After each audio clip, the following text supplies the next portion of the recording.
Hello friends, this is Riddhi from EduPlanet. Today I will discuss the topic Hindu joint family. What do you mean by the term joint family? Joint family is a group of people who generally live under one roof, who eat food cooked at one hearth, who hold property in common, who participate in common worship and are related to each other as some particular type of kindred. Joint family में बहुत सारे लोग एक साथ एक छत के नीचे रहते हैं, एक साथ खाना खाते हैं, एक ही कॉमन प्रॉपर्टी को होल्ड करते हैं, कॉमन वर्शिप में पार्टिसिपेट करते हैं और एक दूसरे के साथ एक पर्टिकुलर टाइप में रिलेटेड हैं. Next is what are the features of joint family. First is composition of joint family. Hindu joint family consists of common ancestor and all his male lineal descendants, along with their wives and unmarried daughters of the common ancestor and of the lineal male descendants. Joint family में Hindu joint family में एक common ancestor, उनके साथ lineal mail descendants और wives and unmarried daughters भी रहती हैं. Hindu family में कॉमन एंसेस्टर का होना बहुत ज़रूरी है. अगर कॉमन एंसेस्टर की डेथ हो जाती है तो इसका मतलब ये नहीं है कि जो जॉइंट फैमिली है वो एग्जिस्ट नहीं करेगी, ख़त्म हो जाएगी. बट जो अपर लिंक्स हैं वो ऐड ऑन होते जाएंगे और जो लोअर लिंक्स हैं वो रिमूव होते जाएंगे. तो ऐसे ही जॉइंट फैमिली कंटिन्यू करती जाएगी. Next is corporate personality. Hindu joint family is not a corporation. It has no legal entity. Hindu joint family कोई कॉरपोरेशन नहीं है, उसके कोई लीगल एंटिटी नहीं है. हिंदू जॉइंट फैमिली एक यूनिट है जिसमें सारे अफेयर्स करता या head of the family deal करता है. What is composite family?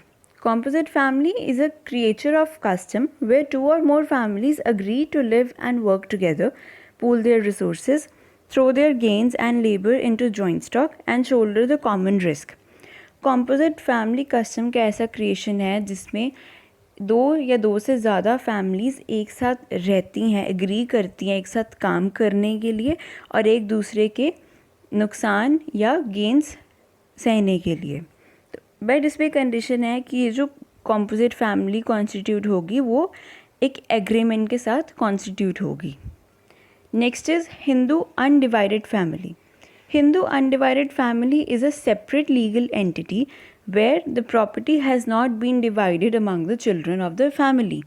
Hindu undivided एक ऐसी फैमिली है जिसमें एक वो सेपरेट टैक्स एंटिटी है जिसमें प्रॉपर्टी बच्चों के बीच में डिवाइड नहीं की गई है और इसमें जो बेनिफिट है वो टैक्स बेनिफिट आता है इनकम एंड वेल्थ टैक्स से.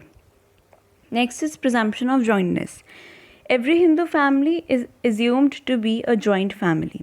हर हिंदू फैमिली जॉइंट फैमिली मानी जाती है. क्यों? Because there is a presumption that the members of Hindu family live together in everything. Presumption है कि जो हिंदू फैमिली के मेंबर्स हैं वो एक साथ सारी चीज़ें करते हैं. बट अगर किसी फैमिली में जॉइंटनेस नहीं है, सपोज जॉइंट इन फूड, वर्शिप या इन स्टेट नहीं है, तो इसका मतलब ये नहीं है कि वो जॉइंट फैमिली नहीं होगी.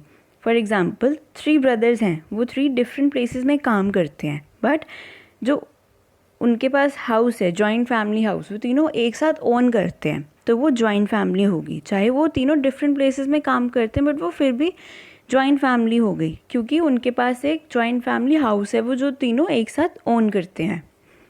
Next is no presumption that joint family holds joint property. There is no presumption कि जॉइंट फैमिली के लिए जॉइंट प्रॉपर्टी का होना बहुत ज़रूरी है. ऐसी कोई कंडीशन नहीं है. It will be at least have household utensils and some articles that members use in common. Joint family के लिए कुछ हाउसहोल्ड यूटेंसिल्स या कुछ ऐसे आर्टिकल्स जो मेंबर्स कॉमनली यूज़ करते हैं जॉइंट होके, तो वही अगर वो चीज़ होगी तो वो एक कंडीशन हो जाएगी कि वो जॉइंट फैमिली है. Next is classification of property. Property is classified under 4 heads: obstructed heritage, unobstructed heritage, ancestral property and self-acquired property. Mitaksha school classifies property mainly under 2 heads: First is unobstructed heritage and second is obstructed heritage. Unobstructed heritage means all properties inherited by Hindu male from a direct male ancestor not exceeding 3 degree higher to him is called an unobstructed heritage. Unobstructed heritage में जो सारी properties हैं वो Hindu mail एक अपने direct ancestor से inherit करता है जिसके आगे 3 जनरेशन्स हों. हिंदू मेल के आगे 3 जनरेशन्स होनी ज़रूरी हैं तभी वो अपने डायरेक्ट एंसेस्टर से प्रॉपर्टी इनहेरिट कर सकता है. For example like here I have given the example ABCDE. A common ancestor है और जो ई है वो हिंदू मेल है जो अपने कॉमन एंसेस्टर से प्रॉपर्टी इनहेरिट करेगा. और देखिए ई के आगे 3 जनरेशन्स हैं BCD, तो ये एक अनऑब्स्ट्रक्टेड हेरिटेज है. Next is obstructed heritage.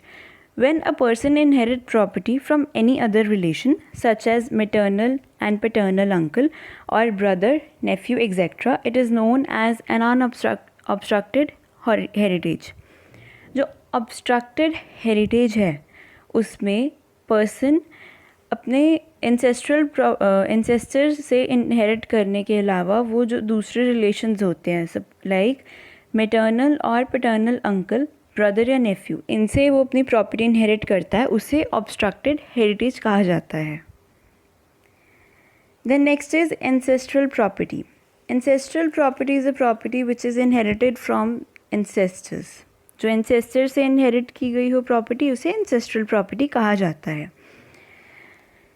First is property inherited from father, father's father, father's father's father. जैसे कि हमने पिछले एग्जाम्पल में किया था कि जो प्रॉपर्टी इंसेस्टर से क्लेम की जाती है वो इंसेस्ट्रल प्रॉपर्टी होती है. तो इसमें भी जो सन है वो उससे अपने फादर से, फादर के फादर से और फादर फादर के फादर से जो कि उनका कॉमन इंसेस्टर है उनसे प्रॉपर्टी क्लेम हुई, तो वो एक इंसेस्ट्रल प्रॉपर्टी हो गई. Then is property inherited from maternal grandfather. Property inherited from maternal grandfather is not an ancestral property because the son does not acquire any right in it by birth. Maternal grandfather की property में son का कोई भी birth right नहीं होता है property में, तो इसीलिए वो इंसेस्ट्रल प्रॉपर्टी नहीं होती है. Then property inherited from any other relations. Property father, father's father, father's father's father के अलावा और रिलेशन से प्रॉपर्टी जो इनहेरिट की गई हो वो भी एंसेस्ट्रल प्रॉपर्टी नहीं होती है. जिसे हमने पहले वाला पॉइंट किया मैटरनल ग्रैंडफादर वाला, उसी में भी यही चीज़ थी कि जो ये दूसरा रिलेशन हो गया तो उससे हम नहीं कर सकते. तो इसमें भी यही सेम एग्जांपल आती है कि हम चाहे वो पैटर्नल अंकल हो, मैटरनल अंकल हो, कोई भी हो, हम उनसे नहीं ले सकते property. Then is property jointly acquired by copartners. अब इसमें क्वेश्चन है कि whether the property jointly acquired by copartners with their joint labour and without the aid of joint family property is joint family property और joint property of the acquirers. इस question का मतलब है कि जो जॉइंट फैमिली जो property है कोपार्टनर्स jointly acquire करते हैं, क्या वो जॉइंट फैमिली प्रॉपर्टी होगी जो वो विद जॉइंट लेबर के साथ अपनी प्रॉपर्टी एक्वायर करते हैं कोपार्टनर्स, क्या वो जॉइंट प्रॉपर्टी होगी या वो जॉइंट फैमिली प्रॉपर्टी होगी. तो वो जो प्रॉपर्टी है जॉइंटली एक्वायर्ड बाय कोपार्टनर्स वो जॉइंट प्रॉपर्टी होगी, ना कि जॉइंट फैमिली प्रॉपर्टी. बिकॉज इस प्रॉपर्टी में जो कोपार्टनर्स हैं वो को शेयरर्स हैं, मेंबर्स हैं फैमिली के जिन्होंने अपना फैमिली का जो इनकम था वो एक साथ एक प्रॉपर्टी में लगाया, तो वो को शेयरर्स हैं ना कि को पार्टनर्स हैं. जो जॉइंट फैमिली प्रॉपर्टी है उसमें सन का या किसी भी मेल मेंबर का बर्थ राइट उस प्रॉपर्टी में होना ज़रूरी होता है. The next is income of hereditary profession. The income of hereditary profession constitute joint family property. Suppose एक फैमिली का कोई भी हेरिडिटरी प्रोफेशन है जो सदियों से चलता आ रहा है, वो कंटिन्यू हो रहा है प्रोफेशन, और जो उस प्रोफेशन में से इनकम आ रही है वो जॉइंट फैमिली प्रॉपर्टी कंस्टिट्यूट करती है.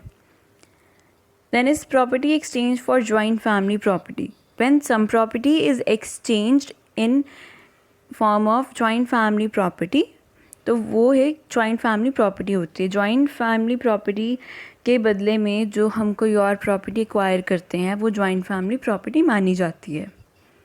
Then the last point is property thrown into common stock and blended property.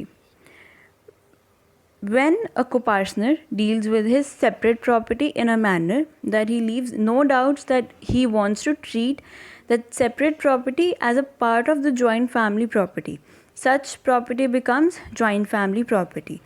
जब कोई को-पार्टनर अपनी सेपरेट प्रॉपर्टी को इस तरह डील करता है कि कोई डाउट नहीं रह जाता कि वो अपनी प्रॉपर्टी को जॉइंट फैमिली प्रॉपर्टी का पार्ट समझना चाहता है, तो इसीलिए वो प्रॉपर्टी जॉइंट फैमिली प्रॉपर्टी हो जाती है और ये मेथड होता है throwing into a common stock. And blended property वो होती है जब when the co-partner mixes his property into the joint family property. जब वो अपनी सेपरेट प्रॉपर्टी मिक्स कर देता है जॉइंट फैमिली प्रॉपर्टी में, तो वो जॉइंट फैमिली प्रॉपर्टी हो जाती है और वो ब्लेंडेड प्रॉपर्टी के थ्रू की जाती है. Then the last topic is self-acquired property.